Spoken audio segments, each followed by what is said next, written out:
Well, how is everyone doing today? My name is Anne. Thank you for coming to my studio. This is Art on the Creek, and we are going to talk a little bit about some Phoenix art supplies today. Now, Phoenix reached out to me and asked if I would share these things with you, and I said yes. So this is a gifted collaboration. I want to be completely transparent there. Some of the things they sent are watercolor, and I have a link to the playlist at the end of this video. We're going to be doing a few of these featuring these Phoenix products, some watercolors and these water-soluble oil sticks.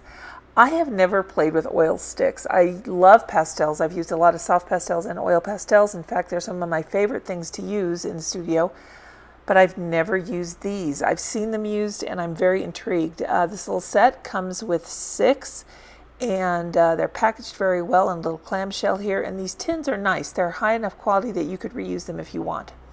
Some of the other things they sent are these artist canvases. Now this is a gallery profile canvas, which means it's thicker than your standard canvas that you would paint on.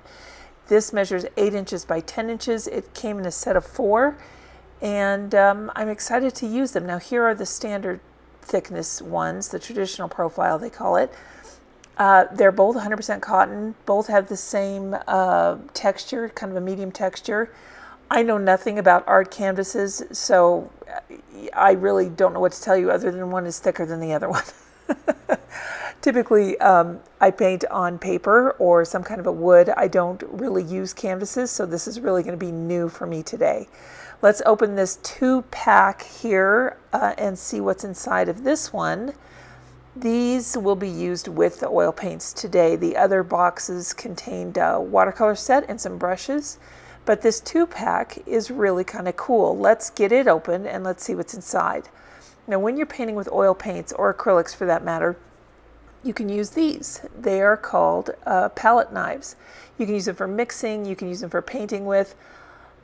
I do not know how to use these. We're going to just go down this road of discovery together. Spoiler, I'm not going to use them all, but I do want to show them to you here because these sets are very, very nice. Of all of the palette knives I've seen, these seem to be extremely high quality for what you're getting here. And I think they look very sturdy. I can frost a cake, but I don't think that's what these are used for. Let's go ahead and open the second one here. They're very sturdy. I like the handles. They're nice and long. They feel really ergonomic in my hand. To be honest, this particular set, this dual set here, feels a lot better in my hand than the one that came with the set of 6 oil sticks. Now, keep in mind, I do have some pretty severe arthritis in my hands, so things are sometimes a challenge for me to hold, and sometimes they make my hands very tired. This handle seems to be very ergonomic, and it is hard. It feels like it's some kind of a plastic, although it's very lightweight. So I was very pleased to see those. I have no idea which one you would use for what purpose, so we're just going to play today. I think I like this thicker canvas as opposed to the traditional one for what we're going to do today, just because why not? So let's delve into the gallery profile today. Don't know if I mentioned that all of their products here are CE and AP certified, so you know that what you're getting is safe, non-toxic, and acid-free. If we take the belly band off of these water-soluble oil sticks here, you can see they come in a tin with a vellum on top just to protect things. And like I mentioned, that little palette knife in there, which is a nice little palette knife, although the handle made my hand tired, but it probably won't do that for you if you don't have arthritis, so don't worry about that. It's a very useful, very good palette knife. Let's take the plastic wrap off of these. Now I'm using an X-Acto knife to get the plastic off, and each one of them is wrapped in kind of a shrink wrap plastic.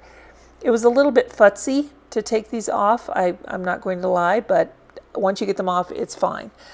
We have here titanium white, 3 stars light fastness, PW6, and it is opaque. Slightly tacky on the product itself, but you'll see as we go on that that comes off before we actually use it. Lemon yellow, semi-transparent, 2 light stars, PY3 is the pigment, and again, it's that kind of a tacky feel to it. Next up, we have the alizarin crimson hue, as it says on the website, although on the label it just says alizarin crimson. And this is a PR177 mixed with a PR13, semi-transparent, 2 stars of light fastness. And let's move on to this ultramarine blue, color number 443, transparent, PB29, and 3 stars of light fastness. And then we're going to open this green one here. This one is a Viridian hue, and it is mixed with PG7 and a PB15.3, and it has 3 stars of light fastness, and it is transparent. Finally, going on to the Mars Black. Now here's the sticky part that I was telling you about. Keep this in mind. Do you see how that's kind of peeling off that layer? That comes into play. So that's just, remember that little plot twist there, and we'll get to that in a moment. The Mars Black is opaque, PBK11, and 3 stars of light fastness.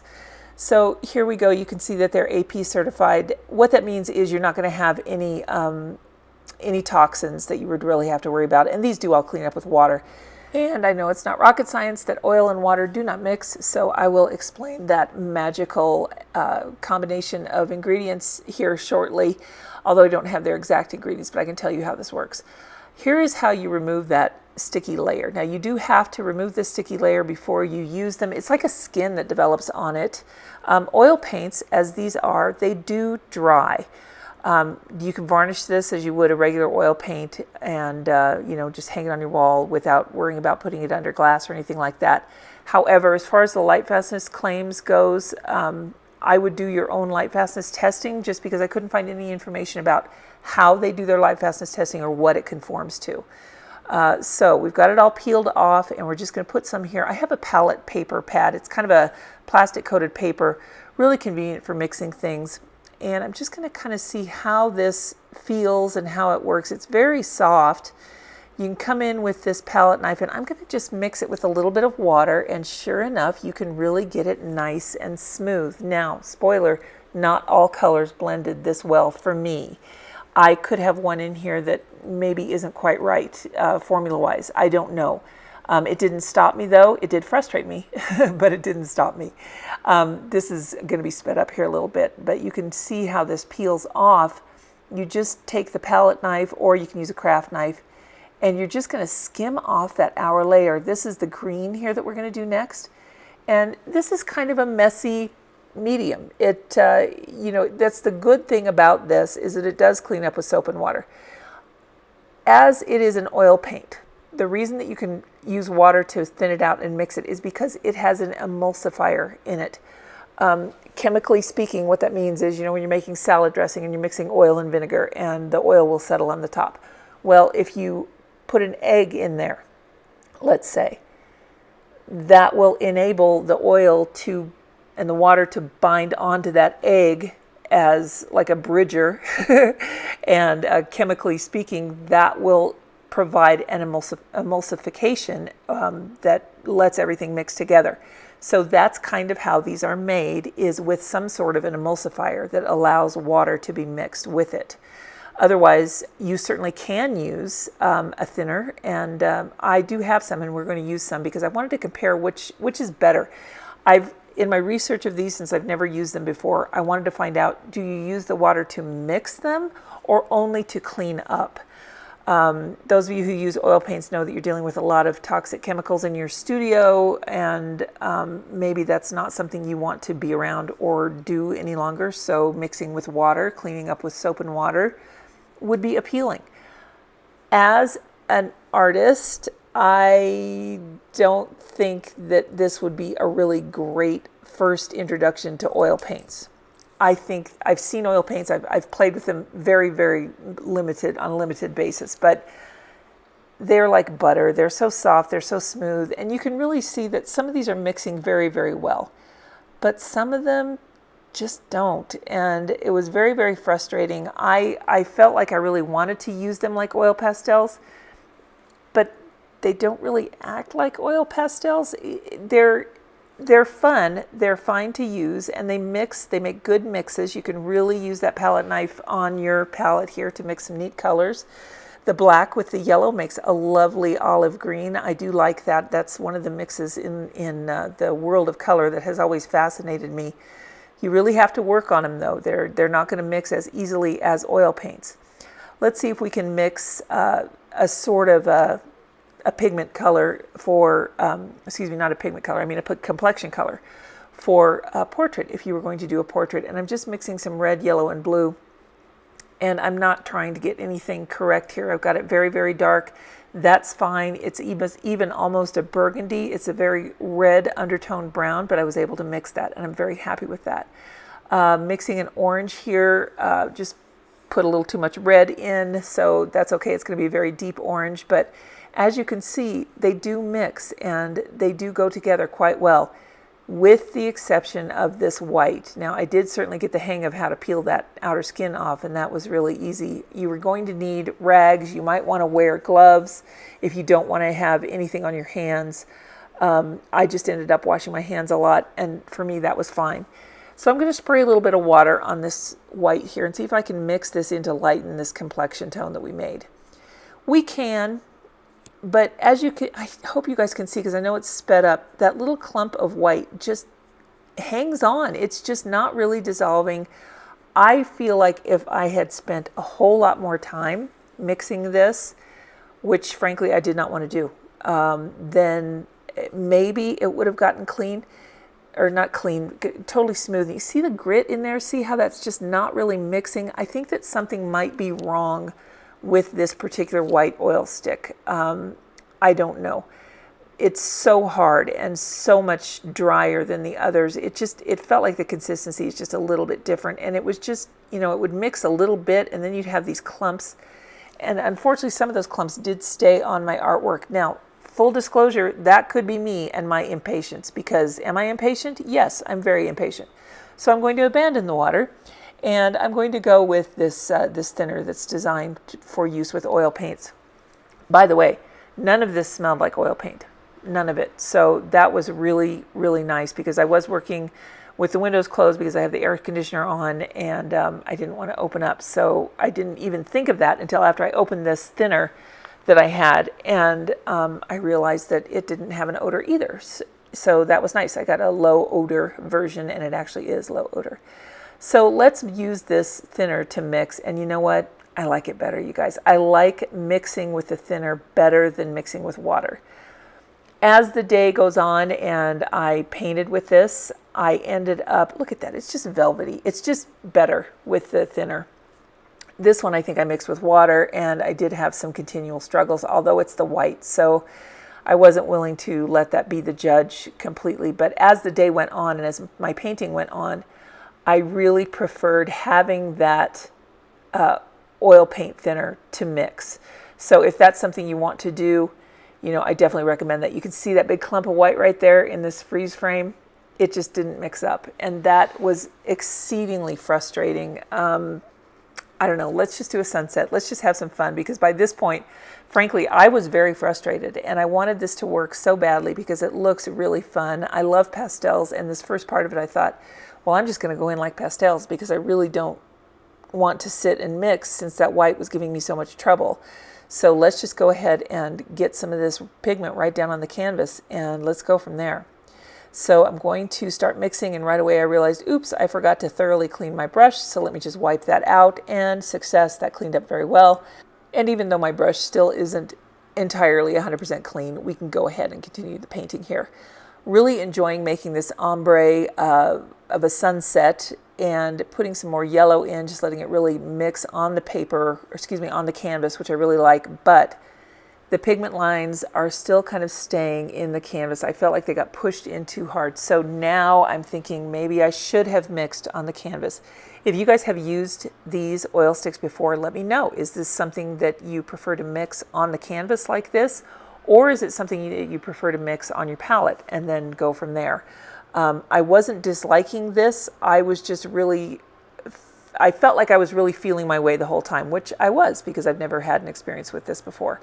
Now let's take the left side of it and we'll blend it with water. It really does come out looking a little bit more watercolory or gouache-like than the other side. The other side has a nice sheen to it. This one kind of, it just was different. It wasn't dull, it was just different. But we end up blending them all together, and it ended up working out really kind of nice, I think.